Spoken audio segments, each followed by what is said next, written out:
नमस्कार दोस्तों, मैं हूं शैली शर्मा और आप देख रहे हैं जेपी हरियाणा। दोस्तों, आप सभी जानते हैं हरियाणा में भाजपा ने पहली सूची जारी कर दी है। भाजपा की इस सूची में अहिरवाल की 4 विधानसभा सीटों को अभी तक होल्ड पर रखा गया है। इन सीटों में महेंद्रगढ़, नारनौल, पटौदी व बावल शामिल है। इन सीटों को होल्ड पर क्यों रखा गया है, क्या कारण है, क्या पार्टी को बगावत बढ़ने का डर था, इन सभी विषयों पर आज हम बात करेंगे। हमारे साथ है एनजेपी के प्रधान संपादक महेश कुमार वैद। सर, सबसे पहले आपका स्वागत है।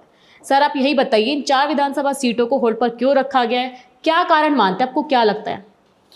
शैली, पार्टी ने अभी 67 सीटें घोषित की है। हरियाणा में शेष सीटों को होल्ड पर ही रखा हुआ है। लेकिन आप बात कर रहे हैं अहिरवाल की। अहिरवाल के 3 जिले मेरे विचार से आप जानना चाह रहे होंगे, गुड़गांव, रेवाड़ी और महेंद्रगढ़। तो 4 सीटों को होल्ड पर रखा गया है, ये सच बात। 4 सीटों को होल्ड पर इसलिए रखा गया है क्योंकि पार्टी अभी वहां किसी निर्णय पर नहीं पहुंच पाई। तो अभी होल्ड करने का मतलब एक तो यही है कि बगावत अभी पार्टी टेस्टिंग डोज दे करके देखी है। जो सीटें पार्टी को घोषित की है उनमें कहीं विवाद नहीं था ज़्यादा। राव नरबीर को देनी ही थी बादशाहपुर में, लगभग तय हो गया था अमित शाह से मुलाकात के बाद। गुरुग्राम में राव इंद्रजीत ने नाम दिया था, मुकेश शर्मा का समर्थन किया था, उनको टिकट दे दी, वहाँ कोई विवाद नहीं था। लेकिन जो हम सुन रहे थे अभी तक, इन 4 सीटों पर विवाद नहीं था। हम सुन रहे थे अभी तक राव इंद्रजीत लगभग तय थी। महेंद्रगढ़ में रामविलास शर्मा का नाम माना जा रहा था और नारनौल से ओपी यादव का नाम मान रहे थे, पटौदी से बिमला चौधरी या उनके बेटे का, और बावल से डॉक्टर संजय मेहरा का, ऐसा नाम सुनने में आ रहा था। लेकिन आधिकारिक नहीं थे नाम। उसके बाद में कुछ सक्रियता बढ़ी। जैसे रेवाड़ी में नाम उस समय आ रहा था सुनील मूसेपुर की वाइफ का, लेकिन टिकट मिली लक्ष्मण यादव को और राव इंद्रजीत सिंह के सहयोग से, उनकी सहमति से मिली। लक्ष्मण यादव का नाम तो मनोहर लाल ने प्रपोज किया था, ऐसा सुनते हैं, लेकिन राव इंद्रजीत ने उस पर अपनी सहमति दे दी, उनको कोई आपत्ति नहीं थी। तो इसी तरह जो 4 सीटें होल्ड पर रखी है, इसे 2 चीज़ें पार्टी स्पष्ट करना चाह रही है, स्पष्ट देखना चाह रही है। एक एक्सपीरियंस लेकर के देखना चाह रही है कि जो हमने 7 सीटें डिक्लेयर की है उन पर क्या प्रतिक्रिया सामने आती है। तो पहले वो प्रतिक्रिया देख रहे हैं। अब ये प्रतिक्रिया की छाया में इन 4 सीटों को डिक्लेयर किया जाएगा। इनमें से 2 सीटें शायद राव इंद्रजीत को दी जाए और 2 सीटें पार्टी कैडर के चेहरों को जाए, ऐसा मेरा मानना है। और पार्टी कैडर के भी चेहरे वो होंगे जिन्हें भारतीय जनता पार्टी और राव दोनों की सहमति जिन पर बन जाएगी।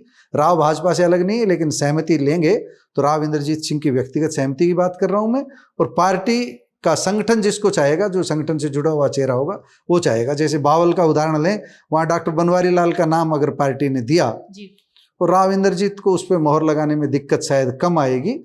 तो इसी तरह राव इंद्रजीत के सामने प्रस्ताव पार्टी रखेगी, इसलिए होल्ड पर रखिए कि जो रिजर्व सीटें 2 हैं, पटौदी और बावल, एक राव साहब आप ले लीजिए और एक पार्टी को दे दीजिए।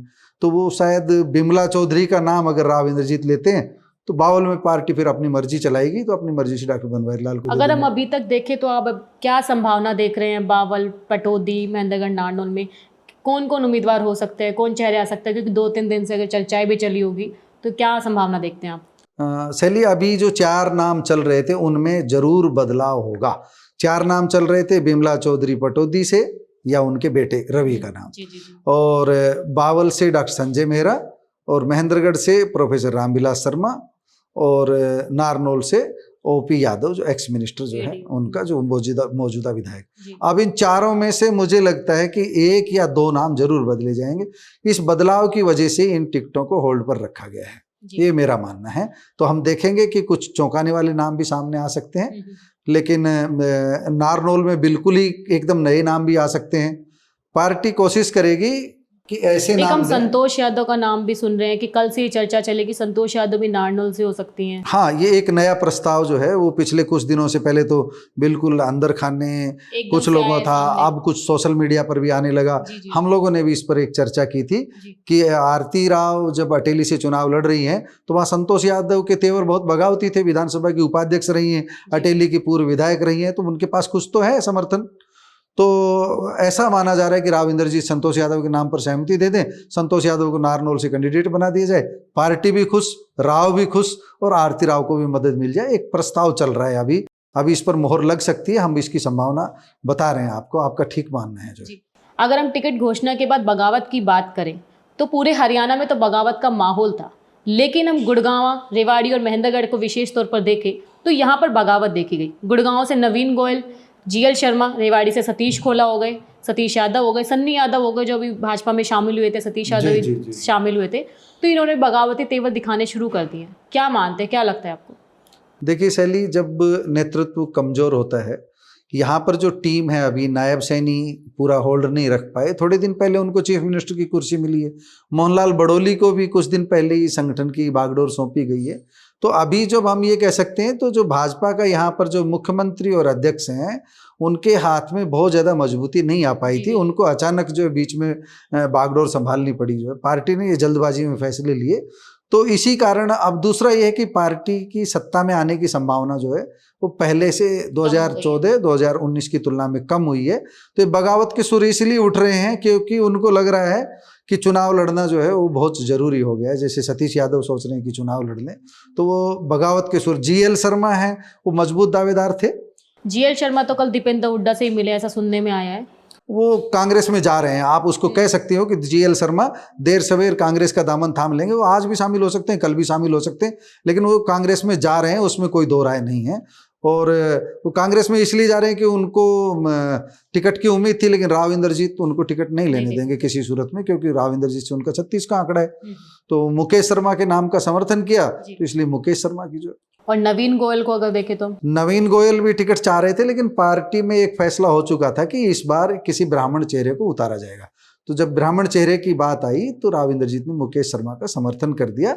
पार्टी मुकेश शर्मा की तरफ से नाम आया तो मुकेश शर्मा के नाम का राव इंद्रजीत ने समर्थन कर दिया। अब बगावत तो जो नवीन गोयल को मिलती तो मुकेश शर्मा हो सकता है बगावत करते, जीएल शर्मा भी बगावत करते, ऐसा होना ही था।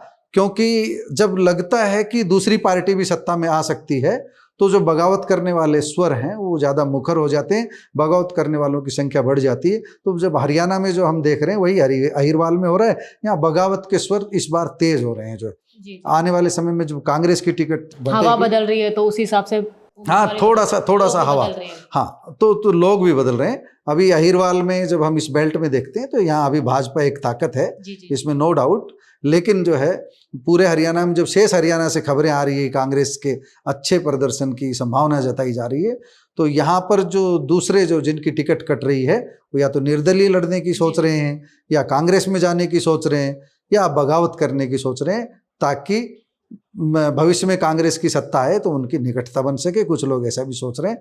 तो ये बगावत का कारण यही है। अगर हम रेवाड़ी से सतीश खोला की बात करें तो उन्होंने भी कल पार्टी का दामन छोड़ दिया है, ऐसा उन्होंने प्रेस कॉन्फ्रेंस करके ही बताया। तो क्या लगता है, आप उनके बारे में क्या संभावना देखते हैं कि क्या वो निर्दलीय चुनाव लड़ेंगे? शैली, मेरा तो ये मानना है कि वो मान जाएंगे। ये जो रूठे मनाने का दौर चलेगा ना अभी पार्टी में, तो शायद सतीश खोला मान जाएंगे, ऐसा मेरा मानना है।